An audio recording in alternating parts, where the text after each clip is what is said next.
My name's Dustin Browder, and I'm the game director on Heroes of the Storm. Come out, wherever you are.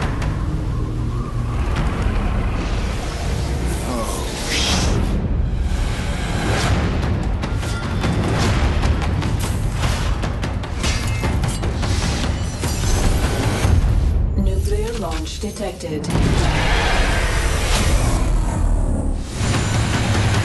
All right, so the game has been running for a long time in the beta. It has.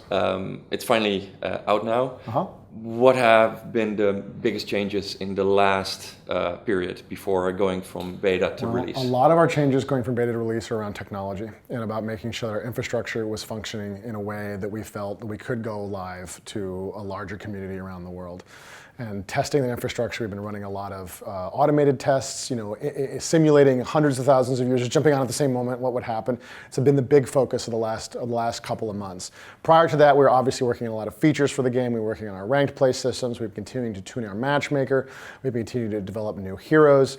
All of that's been going on, but the real break for us, the real reason that we really wanted to we need to get ready before this final push was testing our technology and making sure that we had some level of confidence that we could go forward. And was it hard to finally pick a date and say, this is when we're ready, or did it feel right? Our community's been telling us it's been ready since we released the tech alpha. Like, we've had people saying, this is so polished, I don't know why you don't release today. Even when we didn't have a score screen, right? Like we don't have a score screen, you guys. We need to get some stuff together. But no, this feels really good. I think we're very confident. Obviously, if you left it up to us, we'd never release it, and we would just hold it for the rest of our lives, working on it until the end of time. But it feels like the time is right. That we've got a good amount of content in the game. We've got a good number of heroes. The community's been having a great time with the game. We just had this amazing, esports event in Heroes of the Dorm that really showed that the game was fun to watch, that the game was a competitive game, that the game was a deep game, all really shown in 1 2-hour incredible event. It feels like a great time to put this game out there and to really put it in front of the world. And everybody I talked to about the game, everybody is sort of unanimous on the fact that it's the team play that really puts it above the other games. What are like the key features that cater toward that team play feeling? Well, this is one of our big values in this game, is we wanted you to feel like you're working as a group, that it wasn't about you competing with your allies to see who was the best. It was about you competing against the enemy to see who was the best. And so we worked on a number of systems to make that a requirement. Our battlegrounds, we've got 7 battlegrounds in the game. We're going to be adding more battlegrounds as we go forward. And the battlegrounds really require you to work together as a group. They've got special objectives on each battleground that really encourage teamwork. You really need to come together for these. Example, we've got a battlecon called Dragonshire. We need to control a shrine at the top and a shrine at the bottom at the same time. And then you need someone in the middle. If you control both shrines, you'll unlock access to the Dragon Knight. And then a player can jump into the Dragon Knight and they can control this giant monster and charge across the battlefield with it. You need to be able to communicate and work with your team across 3 locations on the map, making sure that you're not making mistakes like sacrificing your life at the top of the map when you've already lost the bottom, right? But sometimes you may say, I will sacrifice my life at the top to protect this shrine because you're about to grab the Dragon Knight, and that's going to be a big win for us. And so that kind of teamwork is really essential. We've also done things like have team-based leveling instead of individual leveling. What this means is that so long as your team, somebody from your team is part of every battle going across the map, you are absorbing the maximum amount of experience that map can give you. So you really frees up players to try to work together to accomplish goals. As long as you've got coverage across the map, multiple characters can be out doing other things to help the team other than worrying about getting levels for themselves. These things together have really, really helped the game. In addition, because we got map-based objectives, it's often fairly clear what kinds of choices are in front of the team right now. Should we go to the tribute on Cursed Hollow, or should we avoid it and let the enemy team take it? It's a choice the team has to make right now, but you can communicate that very quickly and easily by all agreeing. People pinging on the tribute saying, go here, go here, go here, is a very clear indication many people on the team want to head that direction, versus some people putting retreat on that same location, very clear indication. A lot of people on the team are saying, we got to let this one go, guys. We don't have the firepower to take it. And because of those objectives, it really makes communication a lot easier for a lot of players, and it makes it clear what they need to do next, which brings the team together. And you feel that when you play the game. You feel that when you're playing these heroes, that because we have team levels, we can have heroes that are very different roles in the map. You can have a hero who is a dedicated support character, who really can't fight almost at all, like a Lily in our game, but she can really, really heal her allies. And so you've got these very clear roles, and you can feel it when all of these players with their roles are working together. It feels like you're playing on a sports team that's really got their stuff together. I don't know if you've played on a basketball team or on a soccer team, or a baseball team, anything. You can feel when you're in the groove and you're working together to overcome a goal. And it's not about who's scoring the most points. It's about how we're working together to accomplish our goals. And you can also feel it in Heroes of the Storm when you're not in the groove. And when we call it when you're falling apart, right? When you're missing the heel by a quarter of a second, and you can just feel like, what's happened? Guys, come together, we're falling apart, right? Bond, anticipate each other's needs, and it just is an amazing experience when you feel a group of people, a group of 5 players, just sort of join together in sort of this hive mind trying to overcome their opponents. You sort of answered it with this answer, but I think there's more to it. I know it's a hero brawler, not a traditional MOBA, but obviously the Dota and League crowd are very interested in Heroes of the Storm. Sure. But Heroes of the Storm, another feature is its accessibility. Sure.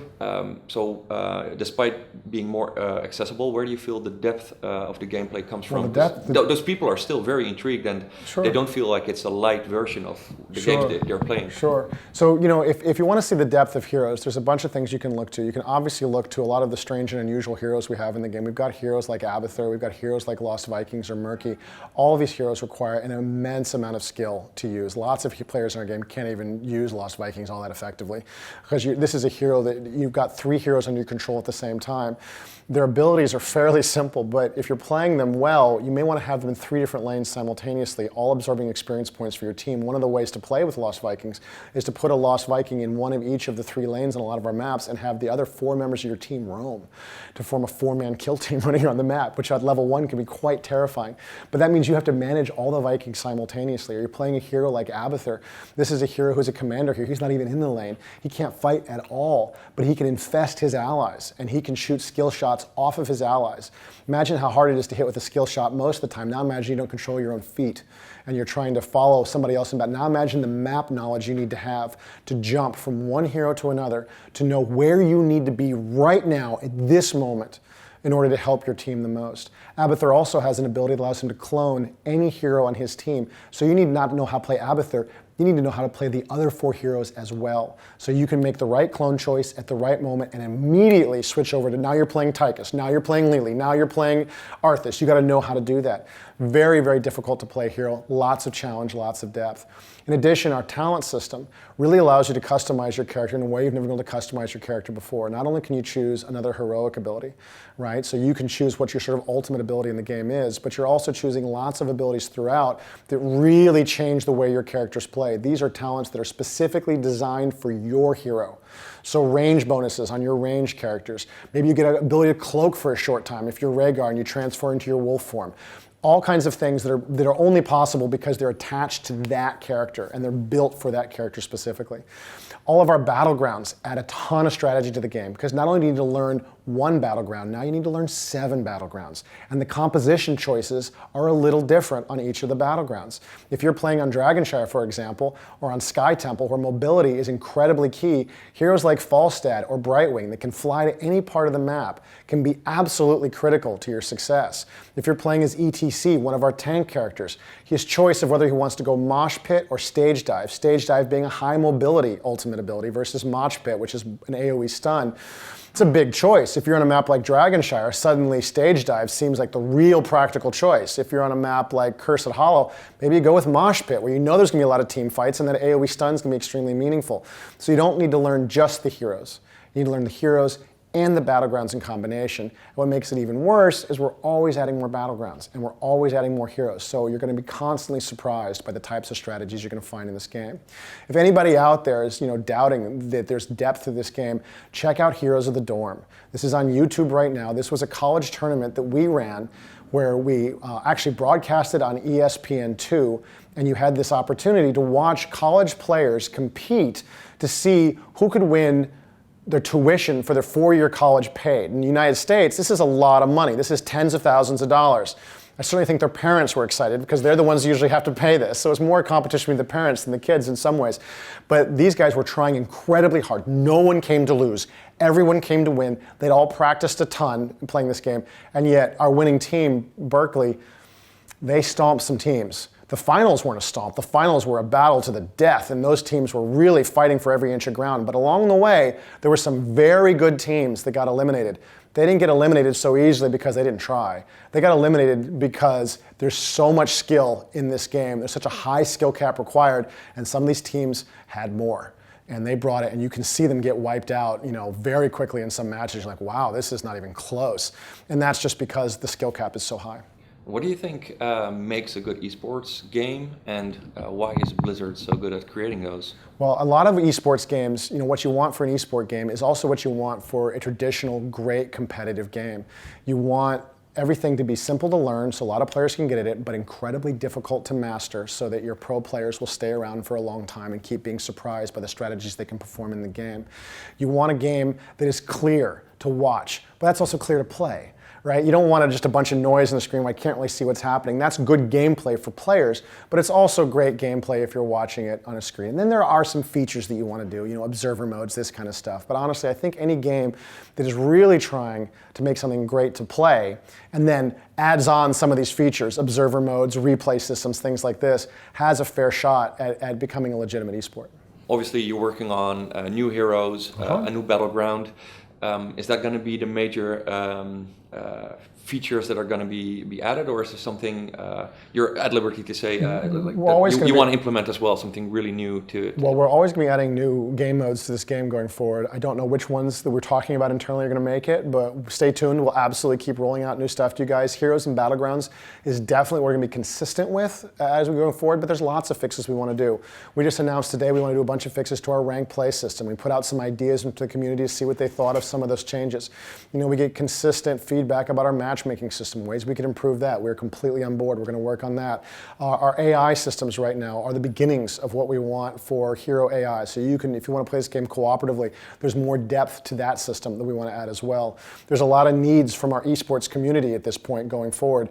Particularly here in Europe, I know a lot of players are very excited to get more observer slots into the game because of multiple languages allow for a better observing experience. Right now, the way we engineered the game doesn't allow us to add any more observer slots without some re-engineering. But that's work that we can do that enable that kind of stuff. So there's a bunch of esports stuff, in terms of how we do our observer modes that we want to do going forward as well. How do we want to handle bans? What are our ban ideas for this game? Lots of exciting stuff that we can keep rolling on. So we're going to do patches as often as we can, which will have some of these bigger features into it. May update the UI, may update our ranked play systems, may update our esports systems, may add new game modes down the road. All of that's going to be coming at the same time. You're going to see more heroes, more battlegrounds coming out of Heroes of the Storm. All right, brilliant. Thank you.